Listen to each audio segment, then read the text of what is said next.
जय हिंद दोस्तों, स्वागत है आपका कल्पाक्ष के डेली करंट अफेयर सीरीज में। उम्मीद करते हैं आप अच्छा कर रहे होंगे। चलिए शुरुआत करते हैं आज के उन महत्वपूर्ण इवेंट्स के बारे में जो महत्वपूर्ण होने वाले हैं यूपीएससी, एमपीपीएससी, एसएससी और बैंकिंग, रेलवे जैसी परीक्षाओं के लिए। अगर आप पहली बार चैनल से जुड़े हैं तो चैनल को सब्सक्राइब करना ना भूलें और जो प्लेलिस्ट में आपके पुराने करंट अफेयर्स मिले हैं उनको एक बार गो थ्रू होकर जरूर देखें। चलिए शुरुआत करते हैं आज के उन इवेंट्स के बारे में जो आपके एग्जामिनेशन के लिए काफी महत्वपूर्ण है। एक नोटिस पीआईबी पर निकल कर आया, वहीं से ये सवाल है। The government of India has announced the auction for sale issue of the government security which of the following securities in July 2025। Bharat सरकार ने जुलाई 2025 में निम्न में से किन प्रतिभूतियों की बिक्री या पुनर्जारी करने के लिए नीलामी की घोषणा की है? New government security 2030 and 7.9% government security 2024, या फिर रादर एक और इसमें मेंशन है that 7.50% government security 2033 and 6.45 government security 2054। इस तरह से चार ऑप्शन आपको यहाँ पर देखने को मिल रहे हैं, जिसमें फ्लोटिंग रेट्स बॉन्ड 2027 और 8.15% government security 2043, 5.79% government security of 2023 and 7.89 government security of 2050। ये क्या है? ये क्वेश्चन थोड़ा सा अजीब सा है, पहली बार शायद आप लोगों ने इस तरह का क्वेश्चन जो है वो देखा हो। ये जो आगे परसेंटेज दे रखा है 7.50% या फिर 5.79%, ये ब्याज है, इंटरेस्ट है जो सरकार पैसा उगाने के लिए, बाजार से पैसा निकालने के लिए क्या करती है, देती। Basically government security, treasury bill, ऐसे बिलों का नाम आपने सुना होगा जिनके सहायता से बाजार से गवर्नमेंट पैसा उठाती है या फिर अपने आने वाले प्रोजेक्ट को फंडिंग करती है। इस आधार पर अगर इस पर्टिकुलर कॉन्सेप्ट को समझा जाए, इसको मैं आपको थोड़ा सा एलोबरेट कर देता हूं कि वर्तमान में गवर्नमेंट ऑफ इंडिया ने न्यू गवर्नमेंट सिक्योरिटी 2030 और 7.9% गवर्नमेंट सिक्योरिटी 2054 नाम से मार्केट में दो क्या इशू किए, गवर्नमेंट जो सिक्योरिटी उनको इशू किया। आपने इससे पहले ट्रेजरी बिल का नाम सुना होगा जो शॉर्ट टर्म लेंडिंग के लिए रिक्वायर्ड होता है, मतलब जब सरकार को कम समय के लिए पैसा चाहते हैं तो वो ट्रेजरी बिल्स, और जब उनको लॉन्ग टर्म के लिए पैसा चाहिए होता है तो government long term government security के नाम से क्या करती है, बाजार से पैसा लेती। कितना पैसा सरकार को चाहिए समझिएगा, इस अगर पे बात किया जाए तो गवर्नमेंट दो मल्टीपल ऑप्शन निकाले। पहला निकाला न्यू गवर्नमेंट सिक्योरिटी 2030, इसके तहत गवर्नमेंट बाजार से 15,000 करोड़ रुपए क्या करना चाहती है, वो निकालना चाहती है या फिर रेज करना चाहती है। सेकेंड, उन्होंने 7.09% एक गवर्नमेंट सिक्योरिटी 2025 के लिए जारी की है, उसके तहत गवर्नमेंट 12,000 करोड़ जो है वो बाजार से रेज करना चाहती है। इस तरह से दो ऑप्शन बाजार से क्या निकाले हुए। अब यहां से क्वेश्चन कैसे आते हैं, तो आपने यूपीएससी या स्टेट पीसीएस में से सवाल देखे होंगे जब सरकार ने प्रतिभूति, सरकारी प्रतिभूति गवर्नमेंट सिक्योरिटी के ऊपर या फिर आपका ट्रेजरी बिल जो है उसके ऊपर क्वेश्चंस जो है वो पूछने को आपको देखे होंगे। अच्छा, यहां से पूछा जाता है कि कौन लोग इनमें इन्वेस्ट कर सकते हैं, तो जैसे जो नॉन बैंकिंग फाइनेंशियल कॉर्पोरेशंस होती हैं वो सब आरबीआई के साथ इसमें क्या कर सकते हैं, इन्वेस्ट कर। इसके लिए एक पोर्टल सरकार ने बनाया है जिसे बोला जाता है ई कुबेर पोर्टल, ई कुबेर सिस्टम। तो ये ई कुबेर से भी न्यूज या क्वेश्चन बनने की संभावना है कि ई कुबेर किस चीज को डील करता है, तो वो डील करता है आपका कॉम्पिटेटिव, नॉन कॉम्पिटेटिव, जो एक आपका रिजर्व बैंक ऑफ इंडिया में गवर्नमेंट सिक्योरिटी का सेल होता है उसको करने के लिए आपका ई कुबेर सिस्टम क्या किया जाता है, यूज किया जाता है। ये पहली बार ऐसा क्वेश्चन आपने देखा है। इससे संबंधित अगर कोई सवाल आपके मन में हो तो आप कमेंट बॉक्स में डालिएगा। चलिए आगे बढ़ते हैं और अगले क्वेश्चन की बात करते हैं। India achieved 50% installed capacity of non-fossil sources. How many years ahead its Paris Agreement target? जो आपका क्लाइमेट, भारत ने पेरिस समझौते के लक्ष्य से कितने वर्ष पहले 50% का जो गैर जीवाश्म स्रोत है उसको स्थापित करने की जो है प्रक्रिया वो प्राप्त कर ली है। तो अगर बात की जाए तो आपने पेरिस एग्रीमेंट के बारे में सुना होगा जो क्लाइमेट चेंज को लेकर, जिसमें सभी देशों ने मिलकर ये डिसाइड किया था कि 2030 से पहले सारे मेंबर नेशन या जो सिग्नेटरीज हैं वो क्या करेंगे, अपनी टोटल इलेक्ट्रिसिटी या पावर कंजप्शन की जो डिमांड है उसमें से 50% non fossil renewable energy source से क्या करेंगे, ग्राइंड करने की कोशिश करेंगे। भारत ने एक रिकॉर्ड इसमें बनाया है और सारे डेवलप्ड नेशन से आगे 5 साल पहले ही मींस 2030 से पहले 2025 में ही 50% का जो टारगेट है वो अचीव कर लिया। तो इस पर्टिकुलर क्वेश्चन के लिए जो करेक्ट आंसर है वो क्या है आपका बी। इसको लेके गवर्नमेंट ऑफ इंडिया ने कंप्लीट एक जो एडवर्टाइजमेंट है वो रिलीज किया और कहा that not 2030 not later India did it in 2025, 5 year of ahead of its target. हमने वर्तमान में हमारी टोटल इंस्टॉल्ड कैपेसिटी जो है वो 484.8 गीगावाट क्या है वो इंस्टॉल कैपेसिटी है। और इस टोटल पावर कैपेसिटी में अब हम अगर बात की जाए तो 242.8 गीगावाट जो है नॉन फॉसिल सोर्स से निकाल के लेके आए। 5 साल पहले हम अहेड ऑफ अवर टारगेट है। चलिए इसको थोड़ा सा और अगर समझने की कोशिश की जाए तो इसमें कई सारी योजनाओं का बड़ा महत्वपूर्ण योगदान रहा है, जिसमें एक महत्वपूर्ण योगदान आपका रहा है प्रधानमंत्री ऊर्जा सुरक्षा एवं उत्थान अभियान जिसे पीएम कुसुम योजना के नाम से जाना जाता है, जिसमें लाखों किसानों को वहां पर एग्रीकल्चर और उसके लिए क्या दी गई आपके जो सोलार पैनल्स वगैरह वो प्रोवाइड किए गए, जिसमें सौर ऊर्जा की बराबर जो है वो दी गई।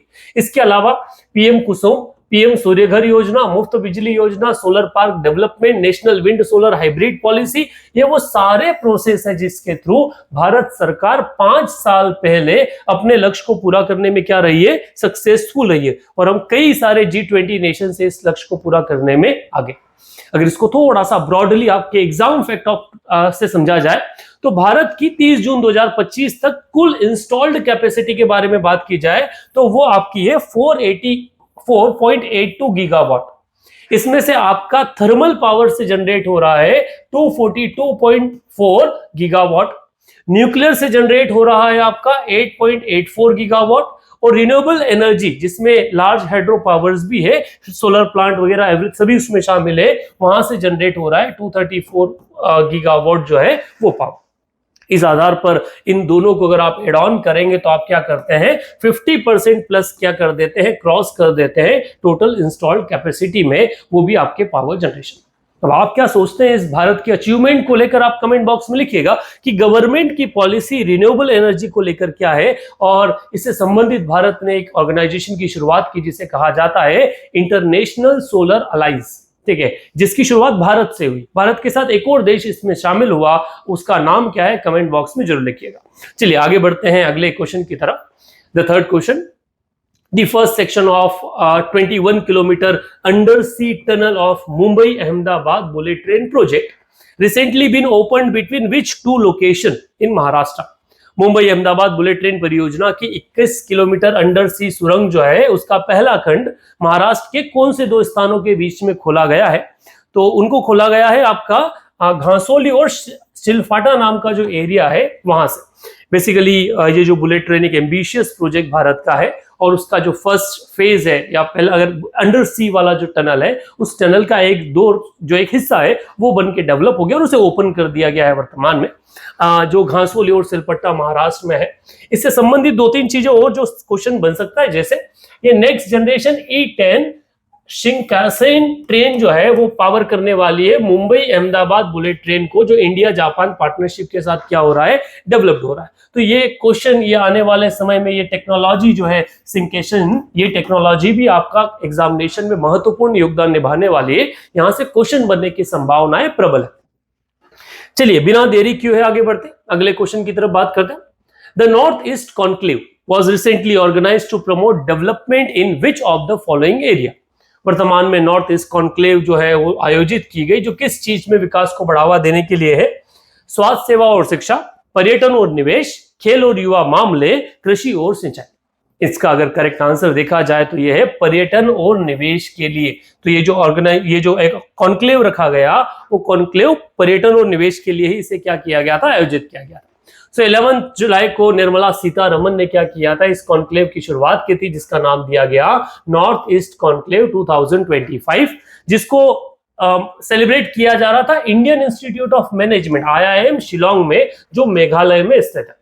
द इवेंट को चीफ मिनिस्टर ऑफ मेघालय जिनका नाम है कॉनरेड के संगमा, और इसके अलावा वहां के जो मिनिस्टर वगैरह उन्होंने अटेंड किया, और इसका मेन जो था वो ऑब्जेक्टिव किस आधार पर था, तो वो था पर्यटन और टूरिज्म को बढ़ावा देने के लिए। यहां से भी सवाल बनने के कुछ का चांसेस जो है वो कुछ एग्जामिनेशन में बनते हैं, आप इससे गो थ्रू जरूर होइएगा।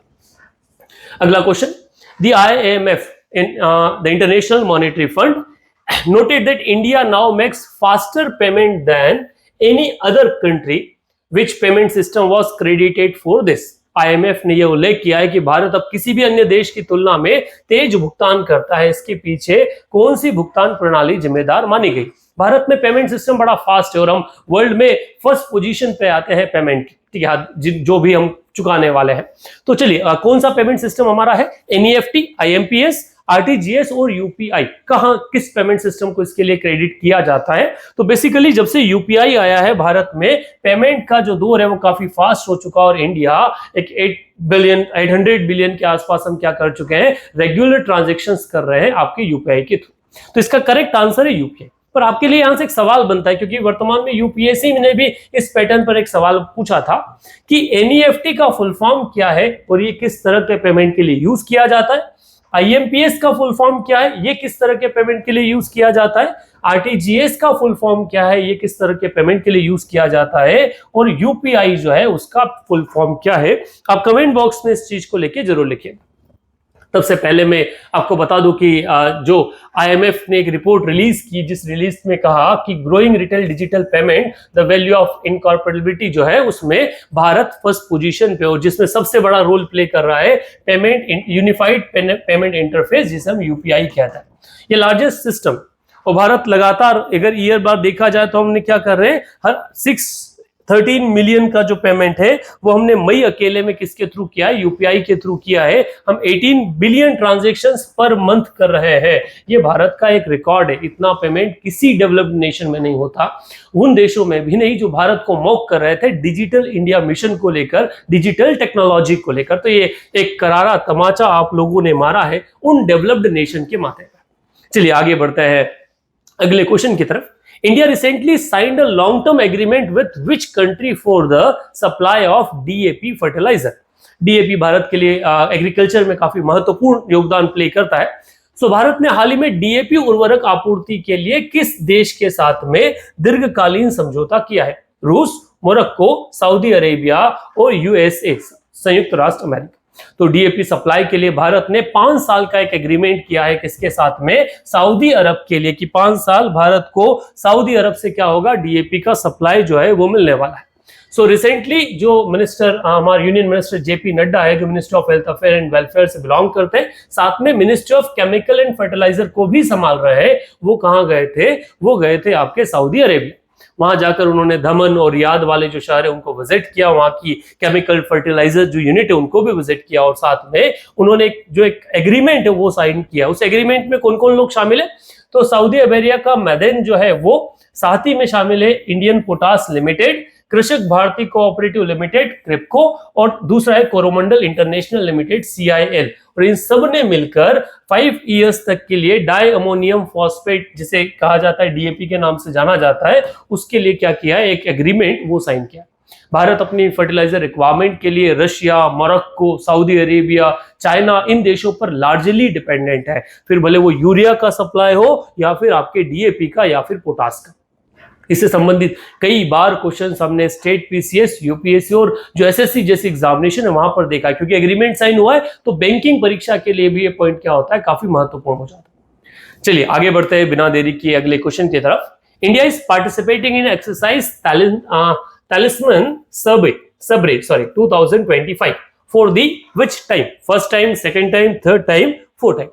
सो वर्तमान में ये एक्सरसाइज चल रही है 2025, जिसको तालिस्मन सब कहा जाता है। उसमें भारत पहली बार जा रहा है, इसका ये पहला अटेम्प्ट है, मैडन अटेम्प्ट है इस एक्सरसाइज।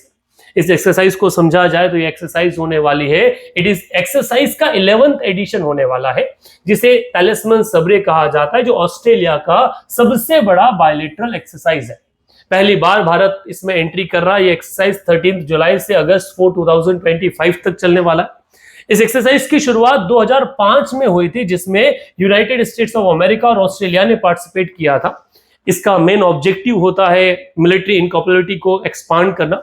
इस एक्सरसाइज 2025 में लगभग 35 हजार लोग जो हैं वो जुड़ने वाले हैं, जिसमें 19 नेशंस जो है वो शामिल है, जिसमें एक तरफ ऑस्ट्रेलिया जो है वो तो है ही सही। ऑस्ट्रेलिया के अलावा कौन कौन? तो ऑस्ट्रेलिया के अलावा USA, Canada, Fiji, France, Germany, India, Indonesia, Japan, Netherland, New Zealand, Norway, Papua New Guinea, ठीक है, Philippines, South Korea, Singapore, Thailand, Tonga और यूके इस में क्या करेंगे एज ए पार्टनर जुड़ने वाले। मलेशिया और वियतनाम इनको ऑब्जर्वर के रूप में क्या करेंगे अटेंड करने वाले हैं। और डिफेंस एक्सरसाइज से क्वेश्चन हमने कई एग्जामिनेशन में देखे हैं, तो ये मिस करने वाला क्वेश्चन बिल्कुल भी नहीं। वर्तमान में अगला क्वेश्चन स्पोर्ट्स से जुड़ा हुआ। वर्तमान में विंबलडन काफी न्यूज में रहा, जब हमारे क्रिकेट स्टार, बॉलीवुड स्टार कहां आपको देखने को मिले, उस विंबलडन में, यूके में देखने को मिला।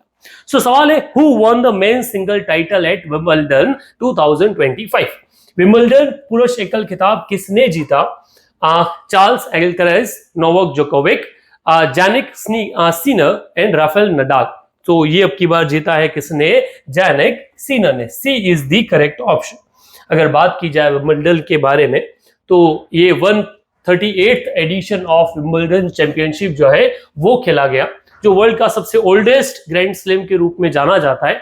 30 जून से 13 जुलाई तक इसे क्या किया? ग्रास कोर्ट पर खेला गया है। अच्छा, ये काफी महत्वपूर्ण है बेटा, ग्रास कोर्ट, क्योंकि French open, Australian open, Wimbledon, ये तीनों के तीनों न्यूज में आते हैं। तीनों के साथ में एक चीज है, वो किस तरह के कोर्ट पर खेला जाता है। तो ये ग्रास कोर्ट पर खेला जाता है, कोई सॉलिड कॉन्क्रीट में सॉलिड जो कोर्ट है उस पर खेला जाता है। ये ग्रास कोर्ट पर खेला गया, ठीक है। ये कहां पर सिचुएट है? तो लंदन, यूके में इसको गेम होता है। और वर्तमान में मेल में कौन जीता है? तो जैनिक सिनर, जो इटली से, सीनर जो इटली से बिलोंग करते हैं, पहली बार विंबलडन टाइटल को जीते हैं। और इन्होंने स्पेन के कार्लोस अल्कराज जो है उसको डिफीट किया है, जो 2 टाइम डिफेंडिंग चैंपियन थे। फीमेल में अगर बात की जाए तो ईगा स्वेटेक नाम की पोलैंड की जो महिला है वो अपना मैडन विंबलडन टाइटल जीती है। मतलब दोनों हमें टाइटल्स कैसे मिले हैं? जो पहली बार विजेता बने वो मिले हैं।